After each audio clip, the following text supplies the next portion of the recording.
diverse and multidisciplinary audience, and more accessible for the writer. Um, and I don't think I could sort of kind of cover the same the, the material I wanted to cover with the same sort of efficiency and care without having written it.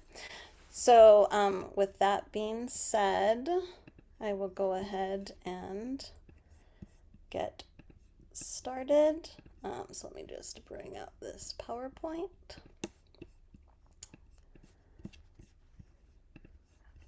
Okay. I will also add that I did change the title, which I'm somewhat notorious for, I'm afraid. There will still be inclusion of the in discussion of the fetish. So if you came for the fetish is still here.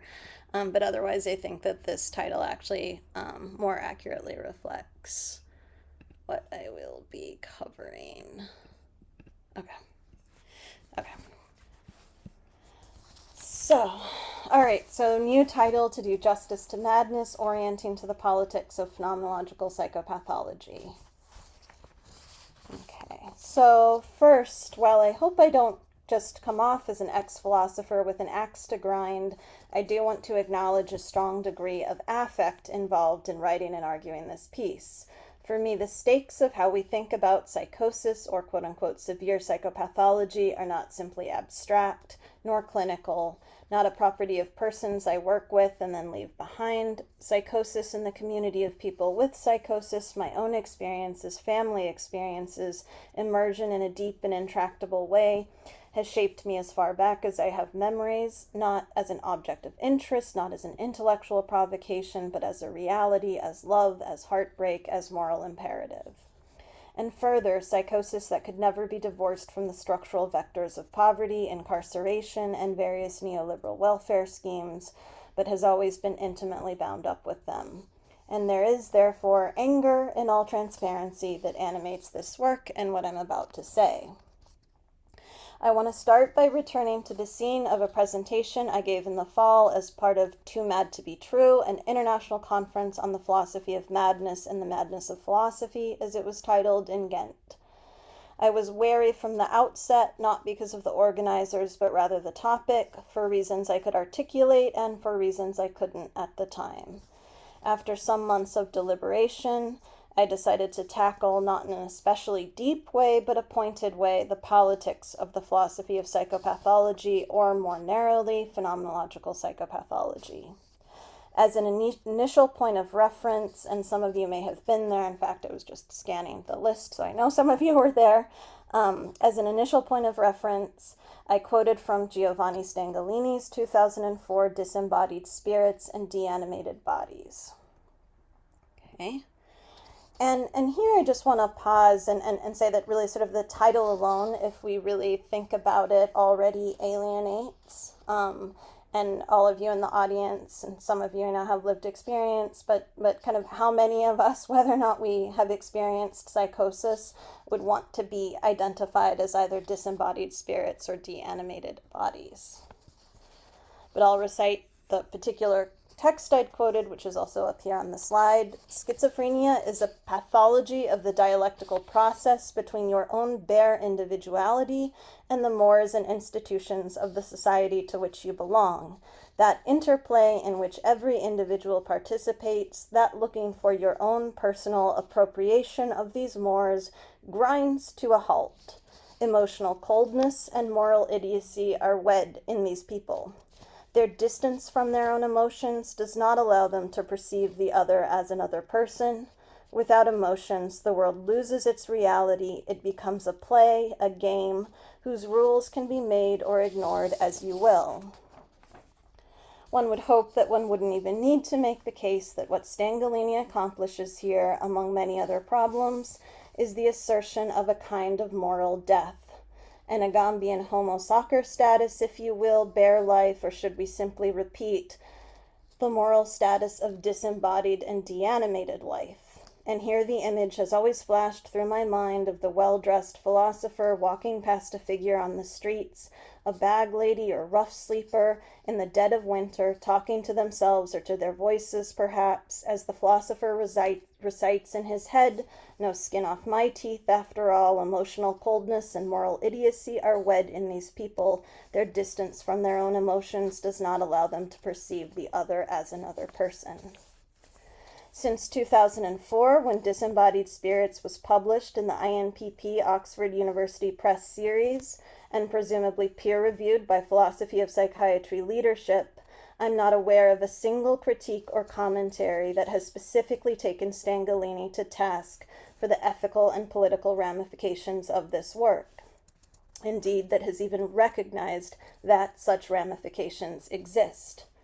Disagreements of a more, shall we say, disembodied and decontextual kind, yes. My claims regarding psychopathology are more valid than yours type arguments, yes. The politics of it all, no. The ethics of it all, no. The perspective of those framed and conceptualized, no. And while Stangalini serves as a particularly disturbing exemplar of some of the work that phenomenological psychopathology has not only produced but consistently centered and elevated, unfortunately, it's not actually all that exceptional. Moving on from Stangalini, in the fall talk, I therefore move next to discuss claims, and not just claims, but items, metrics regarding the, quote, existential reorientation of persons with schizophrenia, specifically in Louis Sass and colleagues' 2014 examination of anomalous world experiences, which is pronounced the acronym EWE.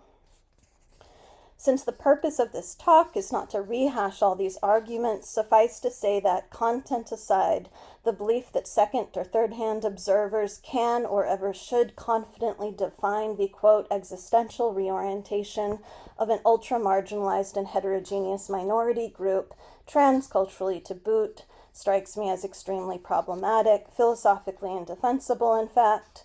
The lack of attention to or critique of the deep epistemic and political oppression bound up in such claims shocking, or at least it should have shocked us all.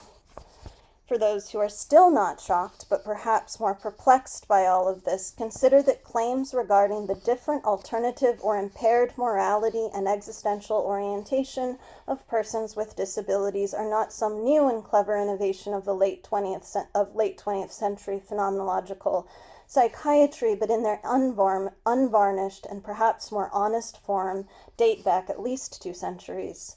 Turning to an example from 1856, the Bristol physician James Davey, speaking at the annual meeting of the British Medical Association, explains a recent case of violence perpetrated by a man, quote, suffering from insanity, as due not so much to his, quote, defective intellect as his defective moral sense.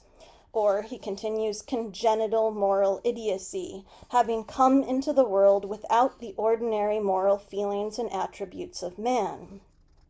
Moral feelings that function in turn as, quote, the only safeguards to virtue, the only means of control and right direction of our mere animal wants and desires. As those of you listening who have studied the history of colonialism and/or race will presumably be very aware, this same line of argument was central to the construction of the natives of the New World and colonial genocide, the African slaves, and the transatlantic slave trade, and to the shared rationale of European and American eugenicists, culminating in the murder of millions of Jews, homosexuals, children, and adults with disabilities and mental illness, and other quote-unquote moral degenerates in the concentration camps, and in mass sterilization campaigns all over the world. And we'll return to a few of these links later on. For now, suffice to say that Davey himself shortly adds, quote, Dove, and this is the madman in question, insofar as his moral qualities are concerned, is in much the same position as a native of New Holland, that's a reference to the Aboriginal peoples of Australia, or Southern Africa. Of the former it is said, he continues, that knowing nothing of the abstract quality of right or justice, he has no word in his language to convey its sense, and with the state of such a one, the madman's moral sense is in perfect harmony. Returning to the scene of my presentation, before the talk had ended, I was already barraged by direct messages on Zoom, Twitter, Facebook, WhatsApp. And then Louis Sass, all of this now part of the public archive, recorded and available on YouTube, speaks for nearly 10 minutes, defensively as we might expect, at one point eliciting something close to cheers from at least some members of the local audience in Ghent, after declaring existential contrarianism a virtue to be embraced. In response, the volume of direct messages I was receiving ratchets up still further, almost all from early career philosophers and students, the overwhelming majority women, disabled, and/or scholars of color. As I'll shortly argue, I very much doubt that this was an accident. Before I get there, however, before I take up alcove, I'm going to draw heavily on Linda Martin Alcove's presidential address from the APA in 2012, an even more explicit link to what she terms philosophy's demographics problem. A few days after the conference, philosopher Rita Nuno asks for my take on a recent Dan Zahavi paper on the history of phenomenological psychiatry, wondering specifically if it might offer a possible bridge between political philosophy and phenomenological psychiatry. I respond, and you'll see this up on the slide, I of course think there are possible bridges, hence references to feminist and queer phenomenology in my talk, but I think the point very much stands that what we generally think of as the phenomenological psychiatry of psychosis has rather profoundly divested itself from the political dimensions of psychiatry and the social and epistemic marginalization of actual mad folk. Claiming Goffman, Basaglia, and Lang as phenomenological psychiatrists, especially Goffman and Basaglia, seems quite an extraordinary stretch. Their work is indeed political and certainly not fixated on the psychopathology of psychosis, nor is Fanon's. In other words, there are always crisscrossing intellectual influences, but my concern is with a particular tradition of phenomenological psychopathology that is factually, overwhelmingly white, male, and European, consistently disengaged from the politics of institutionalization and biomedical pathologization, seemingly unaware of just how problematic its construction of the mad subject consistently is, and so on. Whereupon one of the conference organizers responds, I'm always amazed, Nev, for someone with such a sharp critical sense for structural inequalities and misrepresentation, how you so swiftly go on to make the most reductive statements about, quote, white male academics. Astonishing. There's much that could be said here about what it means to be not just amazed, but always amazed, to almost reflexively transform adjectives accurately describing phenomenological psychiatry as a body of work to a statement about white male academics simpliciter. But let me instead leverage this as an almost too perfect seg to Linda Alcove's 2012 presidential address. And I also just want to add that I did not originally intend to to integrate this Alcove talk at all. One of my students, who's also a philosopher, Alex Feldman, pointed me to it, for which I'm very grateful. Alcove is, as Sally Haslinger, who introduces her, reminds us, only the 10th woman to serve as an APA president since the society was founded in 1743, or as of 2012 was. Titled Philosophy's Civil Wars, the hour-long address most centrally takes up the relationship between, as Alcove terms it, philosophy's demographics problem and its civil wars, most obviously between the analytic and continental traditions. But as she moves through the talk, also philosophy's other others, cultural theory, post-colonialism, feminism, critical race theory, and so on. Drawing the audience in gently, Alcove waits until 15 or 20 minutes in to first describe the demographic challenges philosophy faces, an overwhelmingly white and male professoriate among them, and then carefully unpack them. Challenges, she notes, that, quote, do not constitute the sort of problem usually considered to be an appropriate topic for philosophical thought. It is thought to be a problem about us, but not about what we do, and thus we can leave it to the sociologists to explain while we simply endeavor to do the best philosophy we can. Philosophers from many stylistic paradigms turn out to share this idea, but it is a view that strikes me as a philosophical problem of the first order, because it means that we have preemptively dismissed the possibility that the discipline shares responsibility for its demographic challenges. And this means that we are willfully turning away from self-knowledge. One is reminded here of Nietzsche's thought that, quote, "We are unknown to ourselves, we men of knowledge, and with good reason." We need to ask then, before we presume to know, whether there is a link between our demographic challenges and what we do. More specifically, we need to ask whether there is a connection between our demographic homogeneity and our civil wars. What ultimately undergirds these civil wars, Alcove then goes on to argue, is not centrally methods or canons, but self-understanding, what we are about. A major, if not primary, contender is truth, the, quote, disciplining norm that we willingly embrace. And to the extent that truth is distinguished from what Alcove refers to as a practical politics, the latter not only lesser than, but of a different order, we have a problem wherever demographics are concerned, or geopolitics, or cultural difference. Pivoting from Alcove just for a moment, we might recall that similar hierarchical juxtapositions, have long been in play across the disciplines, the pure versus the applied, that is, whether we're talking about mathematics, physics, or medicine. The applied, farther from the truth, if not in some more essential sense untethered from it, is always the lesser. In psychiatry, this pure versus applied difference plays out in the valuation of basic and translational versus clinical and especially applied services research. And if we turn to phenomenology, more specifically, this insight perhaps explains or helps explain the self-segregation, if you will, or sealing off of phenomenological psychiatry from political critique. In the psychiatric version of phenomenology, that is, ontological claims, truth claims, are in fact made, a point made explicit by Sass in his response to my fall talk. In order to make ontological claims, he very explicitly says, we must transcend the first person. We must transcend context.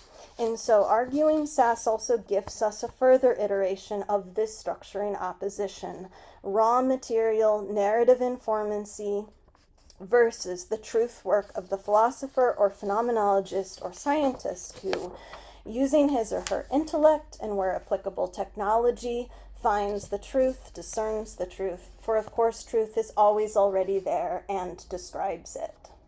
Taking this line of thinking to its logical conclusion, our own experience of our experience, ultimately our apperception of self, is not and can never be real philosophy, as is the case for practical politics.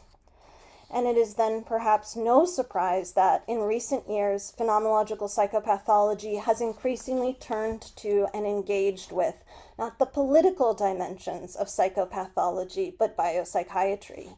In fact, we would expect and anticipate this. Hence, we find figures like Sass, the Lysakers, Parnas, Pienkos, Barnaby Nelson, Mishara, and on, not incidentally publishing articles with such titles as, quote, forging the links between phenomenology, cognitive neuroscience, and psychopathology, the emergence of a new discipline, phenomenology and neurobiology of self-disorder and schizophrenia, varieties of self-disorder, a biophenosocial model of schizophrenia, end quote, the neurophenomenology of early psychosis.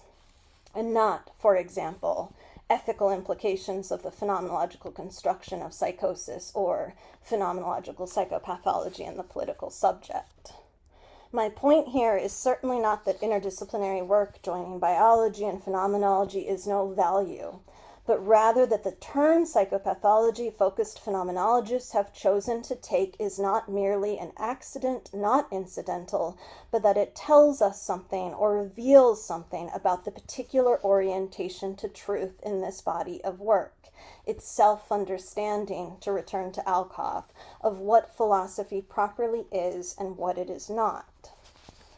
Now, if my primary goal were only to track with Alcove, I would follow her next in discussing potential solutions. For her, at least in this presidential address, this is epistemological contextualism. But for the purposes of this presentation, I want to linger further on the question of underlying drivers. and enabling factors. What else might help us understand, make sense of the current state of phenomenological psychopathology? And it seems to me that there are a few additional vectors we not only can but should draw in. First, that when it comes to psychosis most especially, the position of madness as not just an other, but the constitutive other of reason or logos, and second, what we might understand as the or a fetishization of psychosis. Nor are these 2 points as unrelated as they might at first appear. Beginning with the former, Derrida, at least in the continental canon, provides one of the most direct articulations of the relationship between madness and reason. For Derrida, not a simple or fixed relationship, but a fundamentally dynamic one. Following a lengthy discussion of Descartes and Cartesian doubt in Cogito and the History of Madness, Derrida reflects, quote, "To define philosophy as the attempt to say the hyperbole is to confess, and philosophy is perhaps this giant confession, that by virtue of the historical enunciation through which philosophy tranquilizes itself and excludes madness, philosophy also betrays itself, or betrays itself as thought, enters into a crisis and a forgetting of itself that are a necessary and essential period of its movement. I philosophize only in terror, but in the confessed terror of going mad. The confession is simultaneously, at its present moment, oblivion unveiling, protection and exposure, economy." The relationship between reason or philosophy and madness is thus, in this rendering, both foundational and interminable. At least from this vantage point, whether made explicit or not, philosophy as discourse has always and will always grapple with the problem of madness or unreason, a singular relation.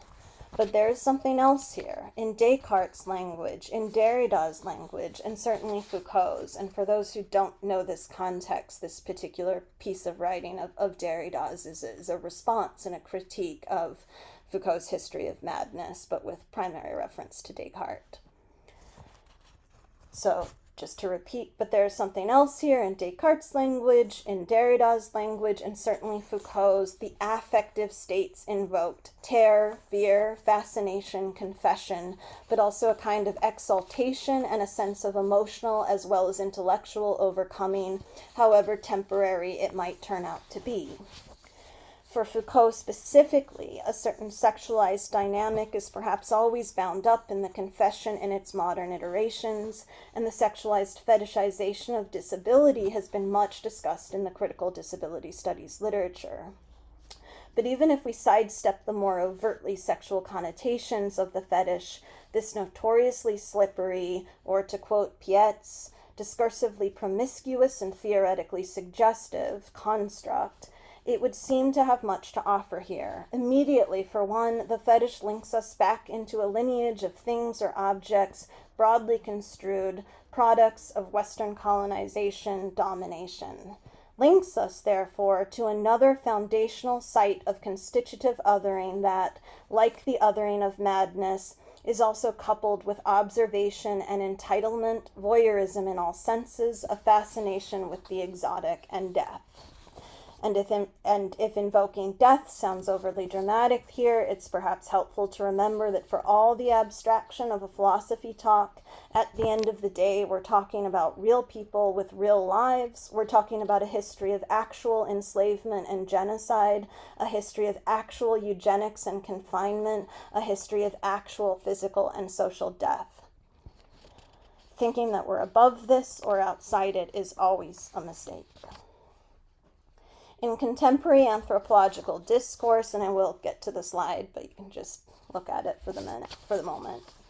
In contemporary anthropological discourse, Pietz is often considered the de facto expert on the historical origins of the fetish, a linguistic amalgam, mostly apocryphal, which he traces to colonial exchanges along the coast of West Africa in the 16th and 17th centuries.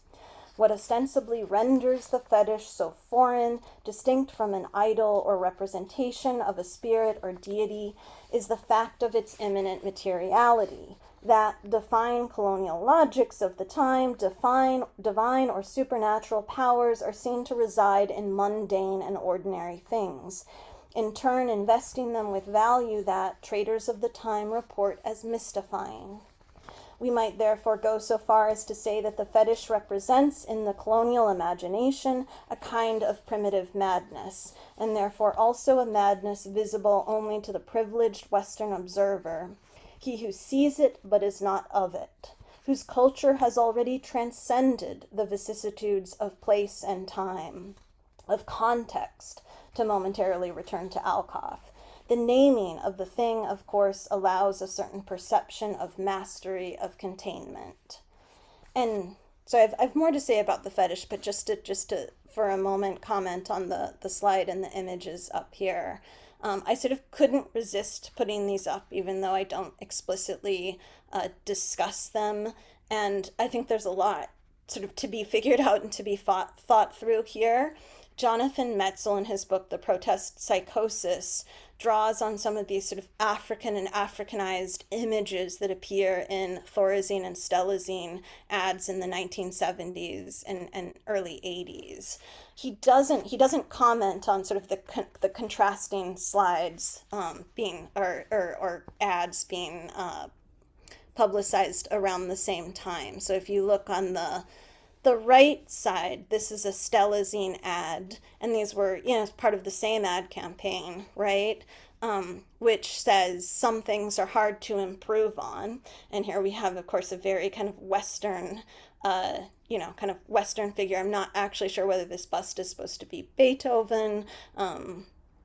Possibly, some of you might recognize exactly who the bust represents, but sort of, kind of a standard canonical figure in the arts or sciences in the Western tradition. And Stelazine is a classic antipsychotic in contrast to these images of kind of African, idols, masks, and art, which are referenced as basic tools of primitive psychiatry, contrasted with basic tools of Western psychiatry, which is Thorazine. So there are these complicated, multifaceted links that are not just sort of stuck in the colonial past, but that have persisted, that sort of pull together, I think, the kind of colonial and neo-colonial idea of the native and the primitive and madness in very complicated ways.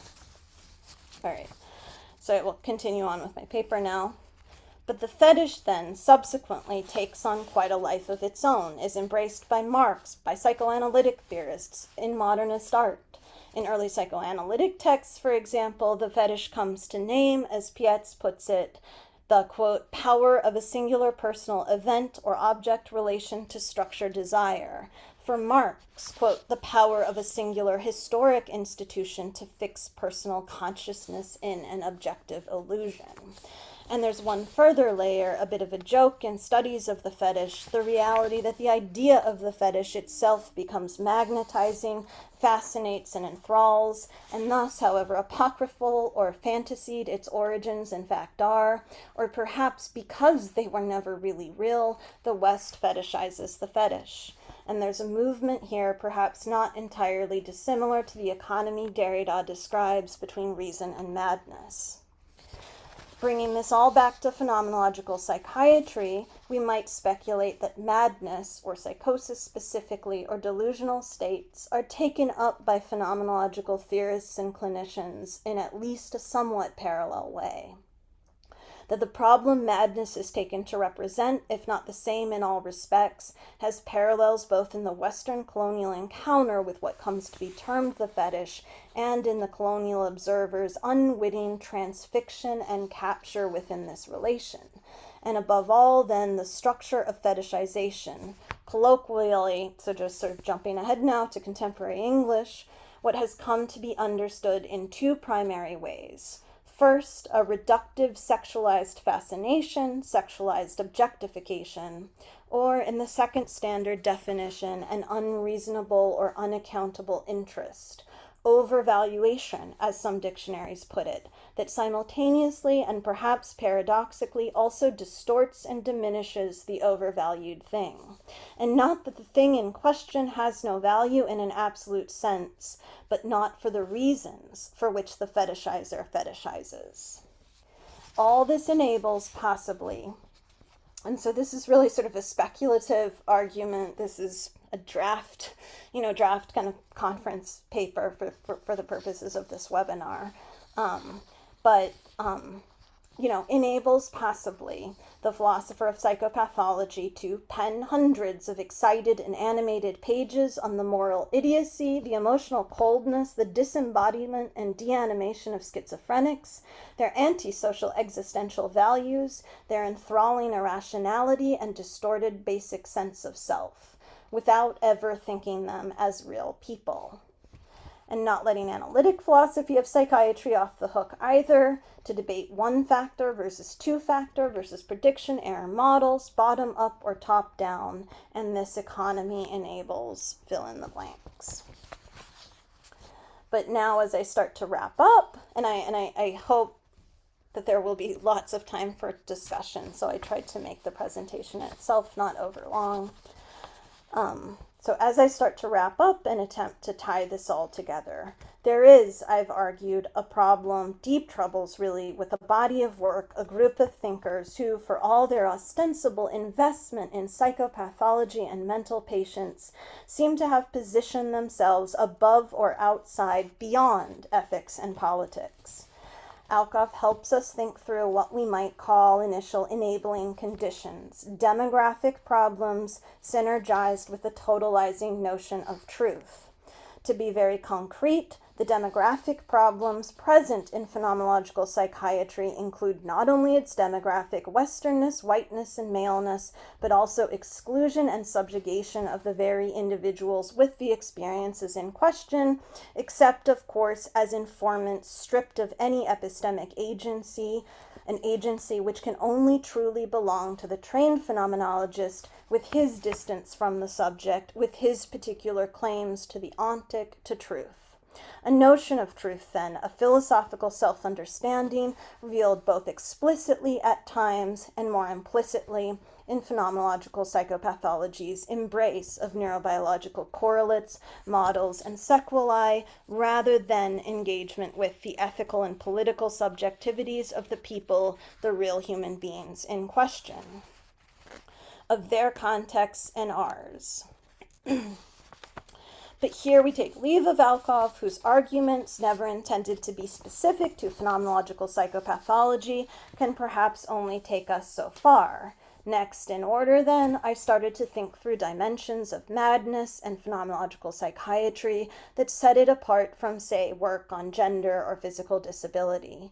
Beginning with the arguably singular framing of madness as the other of reason, or logos, or philosophy, its constitutive role, at least as some canonical figures would have it. Madness is not just any object, that is, the relationship between philosophy and madness, not just any old relationship. And even if we never turn to psychoanalysis in the formal sense, certainly not an uncathected one.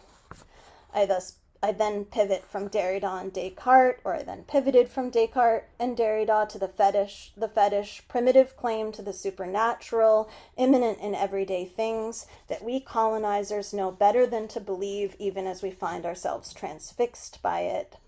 Marxist psychoanalytic and aesthetic theories ultimately built around it, and thus also the act or process or occurrence of fetishization. And fetishization not in a benign sense, if it can ever be thought as benign, but as a further enabling condition and form of dehumanization, masked, of course, by so very many things. In Alcove's conclusion to her presidential address, she introduces a few more points, which I thought I'd also close with. First, briefly but powerfully, she turns to Latin American philosophy, asking why there the collective attention to context, self-awareness of philosophy in place, situated epistemology, if you will, on a collective scale. But she also turns back to the philosophers in the room. We, they, elites talking to aspiring elites, she says, need to apply our diagnostic impulses to ourselves to develop a more robust and politically conscious reflexivity sufficient to the task of engaging philosophically with the politics of philosophy.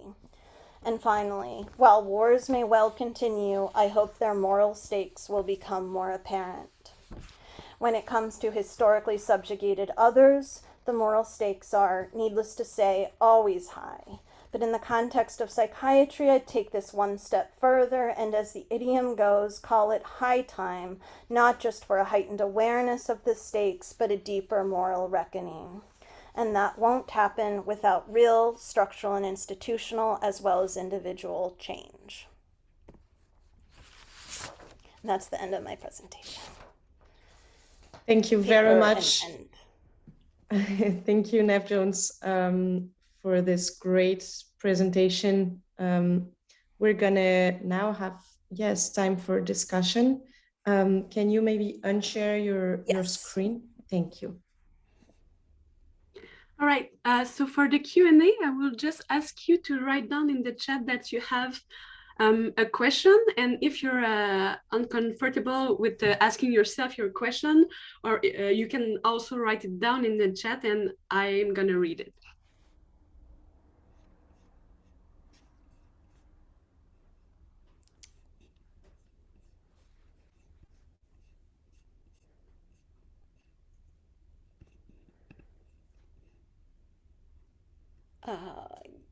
Yes. So there's a question about the quotes. This is a challenge of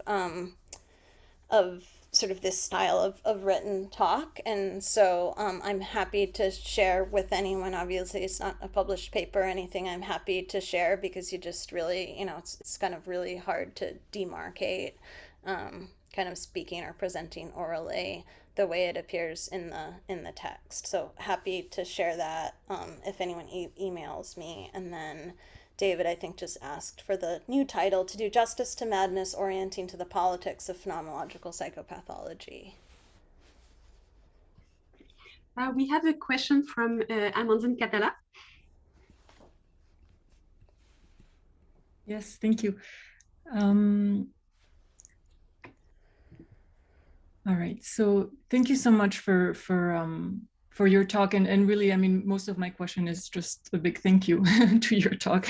I really appreciate the way that you introduced the talk about the transparency, about the anger that informs the talk based on some of your personal experiences.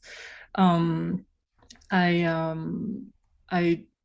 especially am, I guess, thinking of all of the emotional labor that we're often having to perform, either to contain our own anger or to manage others' hurt feelings when we point out their inappropriate stance with respect to how they approach certain issues in philosophy of psychiatry. It's exhausting, and it's hard, and it's not okay. And I think the irony of all of this is, at the end of the day, whether people who experience psychosis or autistics, like I am, are the ones who get labeled as the ones that are morally and emotionally deficient. And I find that extremely problematic. So I guess what I wanted to follow up on was a question. In the introduction, it was mentioned that you're also interested in questions of epistemic injustice.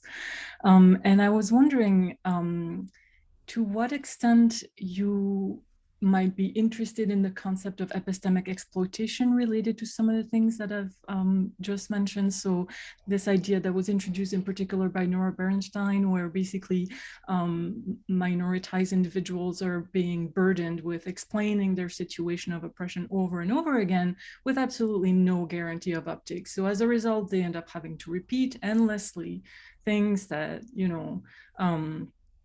should really be obvious after so many utterances or assertions on our part. Like it's sort of, at some point it becomes, like I said, just really exhausting.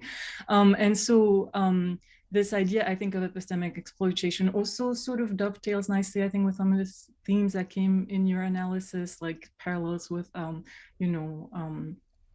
other forms of exploitation, whether economic or territorial, and the sort of colonial aspects to which you pointed. So I guess I was curious to hear if there would be any room in your analysis or interest in using that concept, what you think of it, if you think it's relevant, and yeah, maybe if it could also be helpful to address some of the concerns that I raised about this emotional labor, which I find endlessly exhausting. Thank you so much.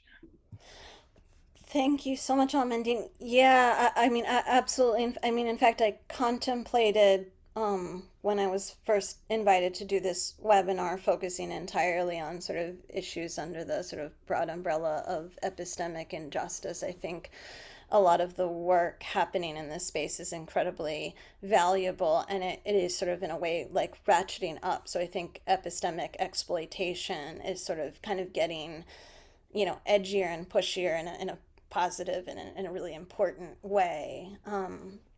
And so I absolutely, yeah, I mean, I absolutely think this then sort of connects into, or could kind of seg into, right, a discussion of kind of epistemic hierarchies, injustice of various kinds, and exploitation, as you say. I also, I mean, part of the reason why I didn't do that, is because I do feel like the kind of the critique of, in my case, I'm kind of obviously focusing the most on kind of phenomenological psychiatry, or philosophy of psychopathology, if you will, really needs to be made, because I have increasingly seen kind of this co-optative uptake of epistemological, of epistemic injustice, right? To sort of say, that ends up operating as sort of actually a further form of what I would call epistemic capture. Right? So it's sort of taken up by people who are not part of the minoritized group in question, don't have lived experience, have not experienced any of the institutional effects of exclusion, marginalization, exploitation of various different kinds. And there's sort of, kind of a complex way in which this operate. So both is epistemic capture, right, that actually undermines the case of people who are trying to either establish or push for recognition as epistemic agents in the sort of, the highest sense, and at the same time a form of kind of virtue signaling. So I think there's some very kind of problematic things actually happening in this space. And at the same time, it sort of has reinvigorated me to, I don't know, to point the spear back at like sort of this underlying problem of this body of work. Even if we're not parsing it in terms of kind of epistemic injustice, is actually so deeply, deeply problematic. Like it really, really is. If we took seriously the ethical and political dimensions of a lot of the claims being made and going completely uncritiqued, right? Completely uncritiqued in kind of philosophy of psychopathology, we would sort of be forced to reckon with just how problematic that they are. And so it's almost like, kind of maybe we need to kind of go back there first. And I think I don't see this, I get a lot of pushback. So, kind of in the wake of the fall conference, Too Mad to Be True, I got so many, I sort of gestured towards this, so many, not just like direct messages from people, but then long emails from philosophy students, like literally all over the world. And I was tempted to like read some excerpts from them as part of the presentation at the beginning. And then I thought, that really isn't fair. They were sent to me privately and personally. And even if I anonymize them, I really shouldn't be doing that. Really speaking to the effects this has, not only in terms of, the messages it sends and the way it kind of frames people from from already very, as I say, sort of stigmatized and marginalized groups, but sort of younger philosophers and students of philosophy who kind of share in these identities and have felt incredibly and profoundly silenced by what's happening, but because of power structures can't speak out. And there needs to be at some point, some degree of accountability by the powers that be around this. And I just don't, and I think it's because I just don't see that happening, that there's this sort of frustration and like, okay, I'm not going to just keep talking about kind of epistemic injustice, but I also just need to sort of dig into like what these problems are, try to make them clear and more transparent to people who are smart, who are well educated, and it just can't possibly be that we can't recognize the problems with claims of moral idiocy. Sorry, that's all to entirely agree with you, though. Right, thanks. So there's one question in the chat, and then after I have Phoebe Friesen who has a question as well. So I'm going to read the question in the chat first. Do you think there is any hope for the philosophy of psychiatry? How can we do work that is not deeply unethical and politically indefensible? Yeah, I absolutely, I'm very, I don't know, I'm very sort of, kind of continental, I guess, in my commitment to kind of iterability, whether that's, a single word or construct, or whether that's sort of a body of discourse or discursive grouping or something. But I think people need to change, right? So for instance, it can't just be sort of rebranding of the same old thing, which without naming names, we have seen some of recently, right? So sort of we're now doing the new phenomenology, or we're now being more kind of ethically engaged or stakeholder engaged. So I think it can't just be this sort of very kind of superficial form of kind of rebranding or paying lip service to kind of more fundamental changes that need to be made. But there's nothing inherent in philosophy of psychiatry that's a problem, right? Just like in Alcoves' talk, she's not saying that there's something sort of intrinsically wrong with philosophy. It's a certain kind of way of doing philosophy, preoccupation, narrowness, kind of totalizing claims that are problematic, not, kind of philosophy in some unavoidable, irreducible way, like that its essence is problematic and that can't change. Right, thanks. Just a reminder, it's easier for me if you write down in the chat that you have a question, but now I see that Phoebe Friesen has a question, Sam Fellows also, and Tom Holmes, so that's okay, no worry. But for the next question, just please write it down, so it's easier for me to follow. So Phoebe Friesen. Thanks, Anne-Marie. Sorry, I did my yellow hand. Nev, that was amazing as always. So I feel like your talk brought me back really viscerally to like early grad seminars in philosophy that I was in. And I think this notion of fetishism is really powerful and at least strikes me as accurate. I mean, I didn't get the chance to take a lot of classes in philosophy of psychiatry, but I remember especially discussions around moral responsibility, Strawson's famous schizophrenic character who's just like fills in this lack of agency and moral responsibility so perfectly and is always referred to. And then discussions of sort of the psychopath, this sort of general character who feels no emotions and is always sort of played out in thought experiments. And I had so much discomfort in so many of those situations, but never would have felt comfortable expressing any of that. And I wonder if there's space for further analysis and sort of the phenomenology of what it's like being in those spaces, like especially learning to be a philosopher, because I think of those moments of having like these gut reactions, while at the same time learning very explicitly the norms of the discipline, like rationality is key, like don't become emotional whatsoever in these spaces or you're showing your truth or your irrationality, and this sort of like the pleasure in like solving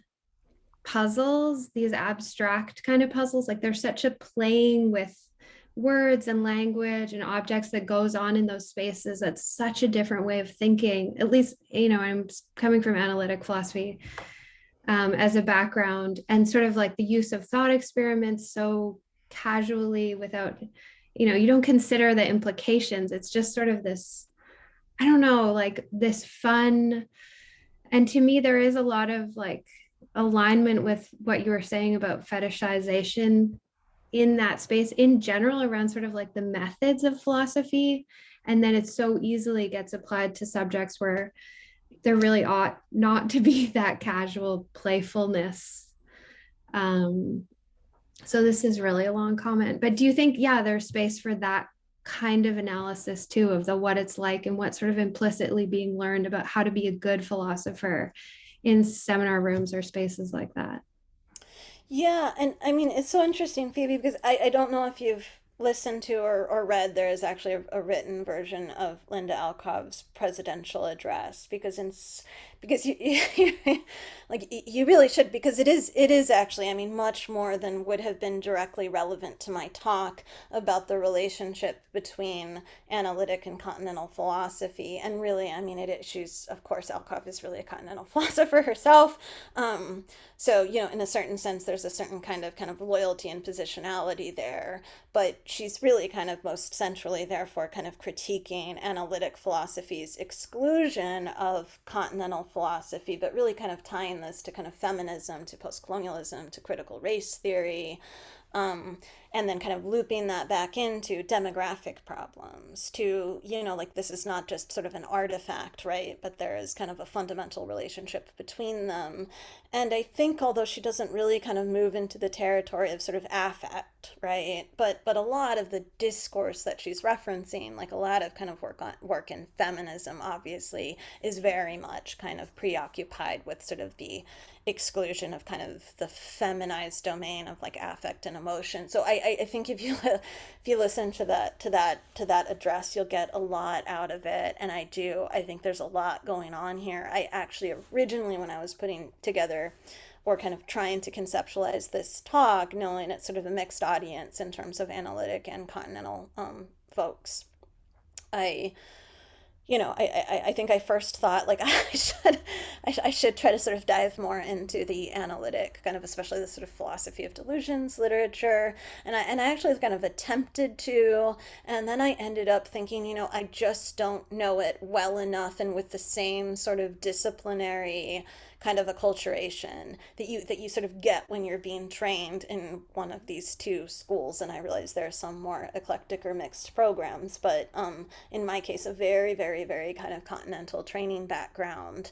And so it adds too many layers to, that I absolutely did not kind of feel like I could tackle. There's also questions about most continental philosophers, certainly that I've trained with, would quite frankly reject most of phenomenological psychiatry as not especially continental.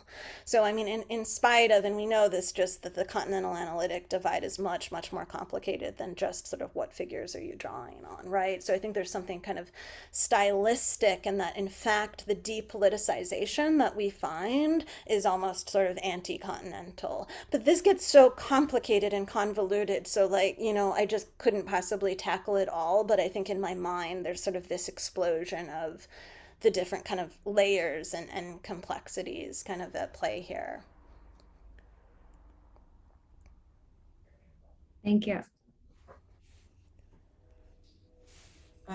Thank you. So the next question is from Sam Fellows.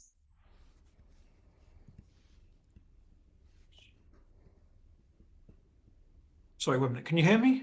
Yes. Yes, sorry, I was audio unmuted.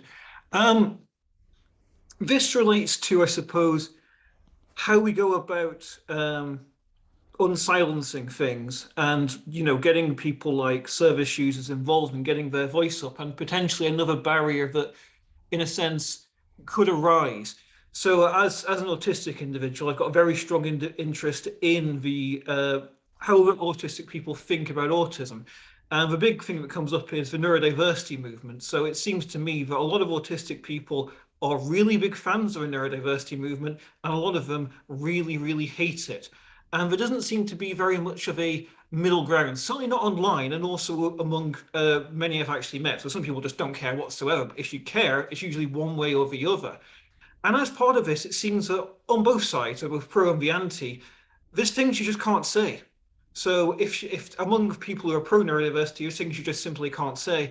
Among things that are anti neurodiversity, there's things you just can't say. And it just seems to me potentially like it could be silencing the debate in a way that's not necessarily helpful. So to give one example, one thing that's really big, majorly argued about, is the legitimacy of self-diagnosis in autism. So is it legitimate for somebody who's not seen a professional diagnosis to start considering themselves as being autistic? And generally, pro-neurodiversity people are in favor of it, anti-ones aren't. I've tried to find every paper I can find on this in academic research. I can so far only find 4 papers on the topic of self-diagnosis in autism. And I'm thinking to myself, well, if there's only 4 papers out there, surely we're just not yet in a position to take these massive sides either way. And yet that's just all I see in the debate. I just can't imagine myself really going out there and trying to get a useful debate about a topic like self-diagnosis and autism, because everyone already seems to be on so much side. So I'm just wondering, as much as I approve of trying to incorporate service users into the conversation, there's already so much, I know silencing is the wrong word, there's always so much polarization going on that I just don't know. It seems it's going to be less useful than it could be with so much polarization. I don't know if you've got any comments on that. Yeah, no, I mean several reactions. I mean, one would be, I actually thought about, because I think autism in particular, sort of like specifically, has become kind of center for, and there's also sort of prominent, kind of self-identified neurodivergent philosophers in a way that we sort of don't find for psychosis. So as I was sort of deploying this term phenomenological psychiatry or philosophy of psychopathology, right, I was thinking about, kind of, do I really, kind of what are my own what are my own kind of boundaries in terms of what I'm including and excluding, because I think there are some synergies and also real differences between autism and sort of when we look at the history of organizing around what gets labeled kind of serious mental illness, and it gets very complicated. So I think just in terms of, I think I have a lot more work to do, and I think I also have a certain kind of sense of almost kind of political discomfort, like I don't know enough, and I'm not kind of in a deeper sense immersed in sort of the autism neurodiversity space, that I just kind of feel hesitant, right, to weigh in. In terms of controversy, so feminism is a good example of a field that has been riven by internal conflict, debate, tension. And in fact, when I was an undergraduate, right, in the early 2000s, studying feminist philosophy, several of the seminars I took were entirely kind of organized around the wars between feminists. One of them focused specifically on pornography. So I don't think that that is in any way a reason not to engage. And, I'm not sure that any kind of area of philosophy that connects with, kind of issues of kind of oppression and identity doesn't run into that. I mean, there's huge debates around kind of post-colonialism and scholars from the global south, the subaltern movement, right? The whole idea of subalternity. So there's like, I just, but I guess the other thing I'm hearing in what you're saying, possibly, potentially, so correct me if I'm wrong, is sort of a distinction maybe between kind of service users without an academic background and sort of professional philosophers, right? So there's this sort of kind of other discussion that one could have about what it means to engage with communities and publics who are not kind of formally trained in the discipline in question, as opposed to maybe debates between autistic philosophers, but sort of philosophers kind of grappling with the political ramifications of community debates and tensions. So maybe I'll just kind of turn it back to you to clarify, but sort of just, you know, kind of prima facie, I see these controversies as something to take up and that we can helpfully take up within contexts of philosophy and theory, not something that should sort of push us to avoid those issues and tensions. I think I see your analogies you point out with other things with lots of controversy. I've been intrigued to know how they play out online, because I mainly get most of my knowledge of autistic people's views online, and there I see a huge amount of polarization. I'd love to see a seminar with people from different sides. I'm hopeful you'd get much more of a discussion going on and you'd actually get much more agreement, but I don't know, there just seems to be lots of areas where you just I personally feel myself self censoring online what I can say, because I'm just going to get into an unproductive conversation. I'd love to just be in a situation where I could say, well, you know, here's an issue, I don't know what to think of it, can we have an open discussion on it? And I just don't think that's going to happen on at least social media anyway. But possibly if we actually had people in front of us, maybe people in a room together, it might work a lot better. I'm not sure, but thank you for your answer. Yeah, I mean, absolutely. Social media is its own, you know, it's its own sort of beast unto itself. And I mean, you know, I mean, a room full of academics can be can be like very kind of vicious too. So, but I think there is a certain kind of, you know, disembodied. I mean, you can just sort of type into the void and you're not seeing real people, you're not seeing pain that you might be causing, for example. There's not the same sort of feedback. And so I think that can kind of fuel things going awry on kind of social media. But but I think, I mean, a lot that, you know, if we look at kind of feminist philosophy, just for example, I think a lot that's very productive has come out of kind of pretty fierce and intense debates, and in some cases pretty personal debates. This Derrida piece that I was quoting from, you know, the story goes, ended his relationship with Foucault until Foucault was on his deathbed. So, you know, there are sort of both personal and political and philosophical disagreements, not only kind of between philosophers, but definitely sort of between kind of schools of philosophy or positionalities. There's a follow-up on this point in the chat from Amandine. If it's a quick follow-up, I will allow it for sure, Amandine. I'm happy to wait until my turn. It's fine. Okay, sure. So we'll move on to Bennett Knox, who has a question. Hello. Thanks so much for the talk. Really great. A couple people have kind of said things along these lines, but so you frame the talk as sort of talking specifically about the field of like phenomenology, psychopathology.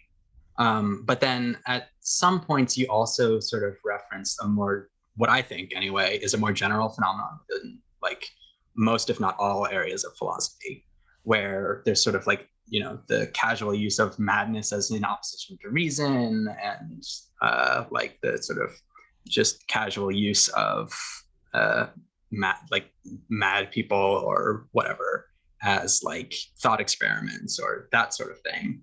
And it strikes me like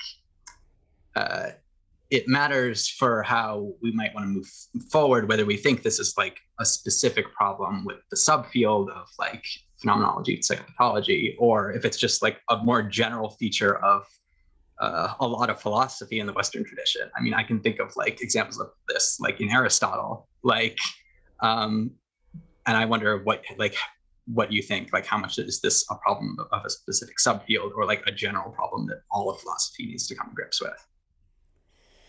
Yeah, so that's a great question. I mean, again, and I probably kind of assume, or it probably is easier to follow this talk, for instance, if you've read or listened to Alcove's presidential address, because sort of the reason I divided it up is she is making a general claim. This is in no way, shape, or form. In fact, it's not even specific to minoritized groups. I mean, she is making kind of very broad claims or interrogating in a very broad way like what philosophy is and how it sees itself and sort of how therefore these kind of processes of kind of exclusion and then as she puts it sort of civil wars, which again are sort of the core civil war being between continental and analytic philosophy, but then she ties in really feminism, critical race theory, post-colonialism, etc., Latin American philosophy, Africana philosophy. So I think there is both this much bigger picture issue and problem, and then the second kind of part of my talk was an attempt to say, well, what if anything is different here, is specific to phenomenological psychiatry,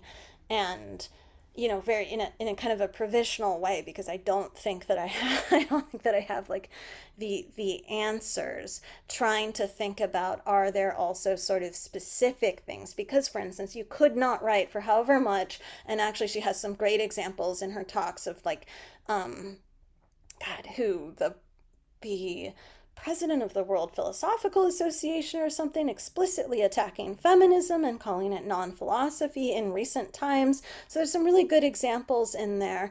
But at the same time, I can't imagine a phenomenologist claiming that to be a woman entails moral idiocy or to be black entails moral idiocy and not being skewered for it. I mean, career over, literally. Like, I don't think that that is unimaginable. Whereas it's not only like possible, but it's not, we don't even remark on it, right? Like in all the reviews of Stangalini's work I've read, I have not seen one reference to this sort of dehumanizing objectification that literally is just kind of flows through all of his work.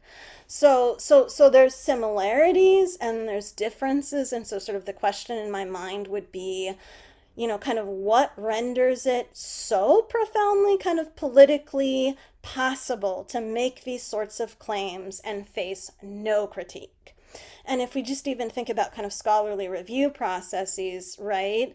There's reviewers, there's editors, there's a lot of people involved, and then there's book endorsements, right? So sort of how is that possible in this space? And I was kept trying to ask myself, would we see this if we substituted other still kind of marginalized and excluded groups? And I think in many cases it's sort of no in my head. And so then it's sort of this question of why? What is it about this particular topic, this set of experiences, these identities? So sort of both. It's sort of a both and, but also I think we need to kind of think about what is more kind of specific here. Thank you. All right. Next question is from the chat. So from Sami Bawasa. Hi, I'm a psychiatrist. I feel like what we sorry, I'm trying to read it. I feel like what we attend to first with psychotic patients is their social, occupational, and personal day-to-day function, which are all patient-centered.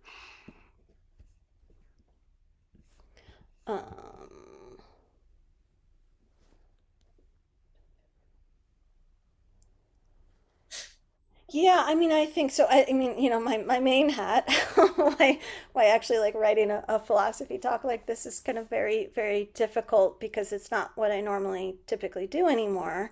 I mean, I actually kind of study the experiences of people in psychosis treatment clinics and their relationships with providers in some detail, like, kind of years and years of work doing this. And I think there's a lot of complexities there. I don't think it's at all universally experienced that psychiatric consultations, that inpatient treatment, or kind of any more kind of intensive form of kind of psychiatric or mental health service or programming is necessarily experienced as patient-centered. I would say that's more the exception than the norm, actually. And that there's a lot of complexity in that we have to contend with when we're thinking about the kind of the power dynamics and relations that structure encounters between service users and psychiatric systems or providers. Reasons why people are sort of preemptively silenced, why they don't feel like that they can talk about maybe 90% of what they're experiencing.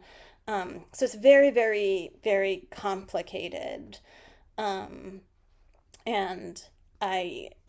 here I think sort of qualitative and ethnographic work is really, really valuable, where what we're sort of kind of faced with is kind of people's actual experiences when they're able to, at least in a relative sense, kind of speak more freely, not to the provider who wields, in many cases, a lot of power over them. All right. The next question is from Tom Holmes.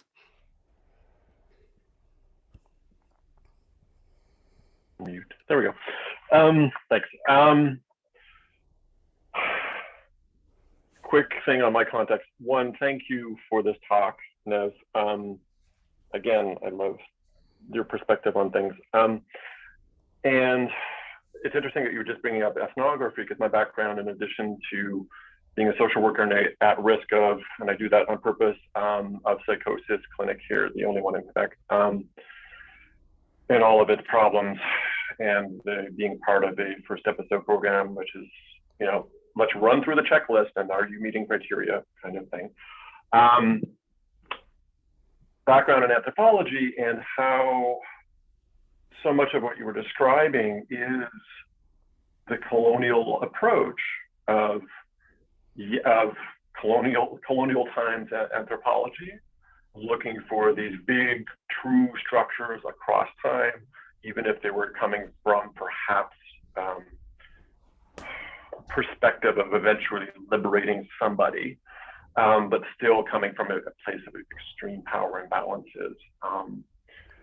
And what I find particular is there is, including in this phenomenological approach to psychopathology, is these assumptions that with phenomenological appropriating phenomenological notions into psychopathology, there are these true structures of what schizophrenia is, etc., really imposed with no dialogue and no. It's a parallel to early racist anthropology. So I just want to draw those parallels and say thank you for the work that you're doing. I don't know if you have anything you want to add to that. No, thanks, Tom. Only to say, I did feel like it was sort of, it's provisional. I feel like there's a lot of kind of complexities, and even, the whole kind of construct of colonization, which I will just sort of like transparently admit that, I feel like psychiatry attempts to kind of colonize the mind, but I'm also aware of kind of critiques of kind of using that sort of terminology and that language kind of outside of sort of its originary context, given the sort of kind of gravity of what kind of colonialism really means and meant. And so I think that there's a lot of really important kind of parallels and ties and probably like sort of deeper structural relationships, but I don't feel like I have a very solid handle on them. But I think it's an area in which we need to kind of keep doing a lot of work and really thinking about that. And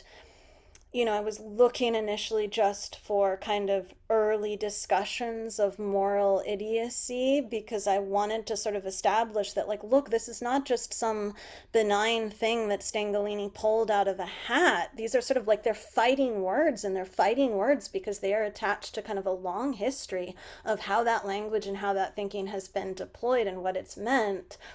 And use this particular example without even kind of realizing until I started reading here that, yep, right away it's tied to, the South African and the Aboriginal. So there is something like very real there, not just sort of an intellectual exercise, but I think a lot more work is sort of needed, and people with different kind of disciplinary skill sets, and including kind of historians, to really kind of excavate that more. So thank you, Tom. Thanks. All right. So the next question is from Amandine Catala. Great, thank you so much. Yeah, my question was inspired by Sam's comment, and I guess it's like a comment on his comment. It's not an objection to Sam, just to clarify. It's just to add to this idea when there are like multiple perspectives within a group, for example. Let's talk about autism. I think it's important, if we're in a perspective of politicizing things and trying to get it right, so to speak, in the sense of an ameliorative sort of critical stance that can bring sort of real transformative change into both like the way that we talk about these issues, but also how concrete practices and institutions get changed as well.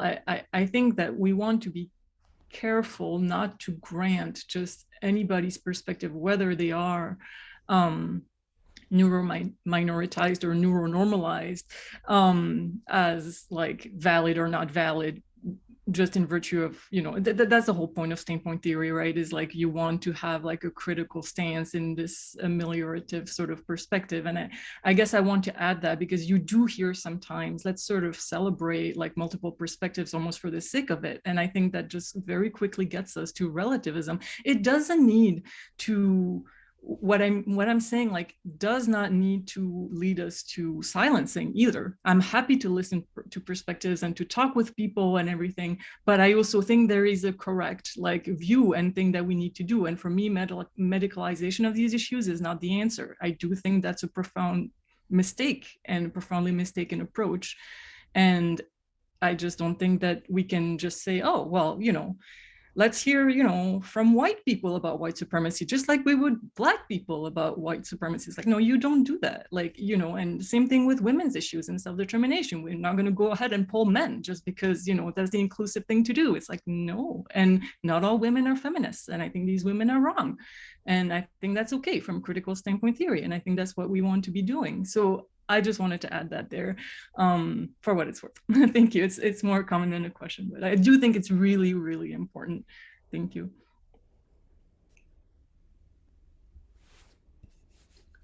Nev Jones, would you like to comment on this?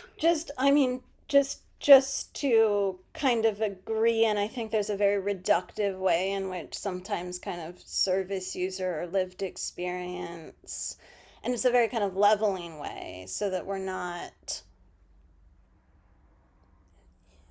it is a kind of reduction to informancy, right? Which is what phenomenological psychiatry has always done, and psychiatry has always done, and people will say this, right? Oh, but we listen to, that's what we do. We sit down and we do the clinical interview, or we do the phenomenological interview with real people. We're listening to real people all the time, and there's something really different when people are kind of engaged and, kind of in an environment that sort of affords, kind of deeper kind of critical thinking and dialogue and discussion. So I don't know that I would ever say that there's sort of, personally, that I would say that there's sort of one right way. I'm probably just much more kind of pluralistic in orientation. But I think there's a difference between sort of just, as Derrida sometimes puts it, saying any old thing and like, kind of knitting the needle and weaving the thread. So we don't want to sort of collapse ourselves into a reductionism that actually kind of shoots minoritized groups in the foot, and actually is sort of in the end, reducing sort of epistemic agency and ability to sort of influence what's happening in different spaces. And in research, one sees this as well in almost a more just banal way. If we're talking about kind of complex statistical modeling and you have no background in modeling, it's very difficult to intervene in a sophisticated way. It simply is. It simply is. And we really need people who kind of can bring, sort of, again, the standpoint, kind of positionality and set of experiences, but also kind of the ability to kind of meaningfully critique, let's say, whether it's machine learning or predictive analytics or something. So sort of I think I kind of really agree with where you're going. That's not to say that there isn't a kind of, certainly at times, a difficult kind of politics to navigate around what one might also think of as a form of elite capture. So it's not just totally straightforward in my mind, but I think it can easily become a very kind of problematically reductive and oversimplified dynamic. All right.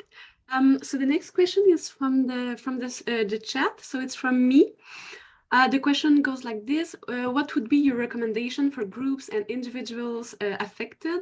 What are, in your opinion, the core changes that those with lived experience of psychosis, as well as grassroots organization, for instance, Hearing Voices network, should push for demand?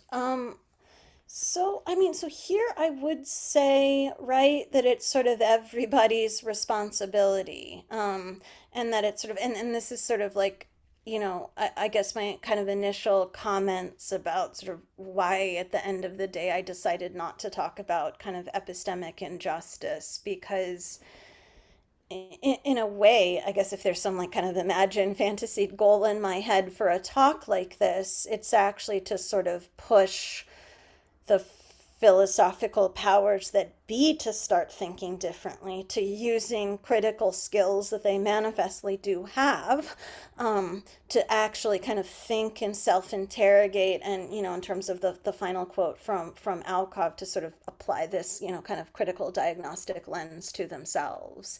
So it can't just be kind of minoritized groups pushing from the outside, and it has sort of in a sense just been minoritized groups pushing from the outside, and that's not enough. And we also, I think, kind of really need people in positions of kind of power and authority, right? Full-time, permanent, or tenured in the US or North American context, professors of philosophy and phenomenological psychiatry, to kind of accept some kind of responsibility, right? So that's more where I would like kind of want to go, is the pivoting really more from this sort of kind of push from the kind of minoritized outside to kind of institutional powers taking responsibility and kind of thinking more deeply, and just sort of refusing this depoliticization that we see happening, that has happened for such a long time in this space. And I know we're almost technically out of time. If you want to add something, that's perfectly fine. No, I don't have to like immediately sign off myself. I would say I would love to be in contact or dialogue with anybody who's interested in like sort of how do we keep this conversation going. Like, we don't want just sort of kind of one-off kind of attempts to thank you those of us who are for that. Actually, coming from the outside, insert ourselves into philosophical spaces, like how do things like kind of really more meaningfully, more tractably, more concretely start to change. So anybody who's interested in those sorts of conversations, I would love to connect or be part, or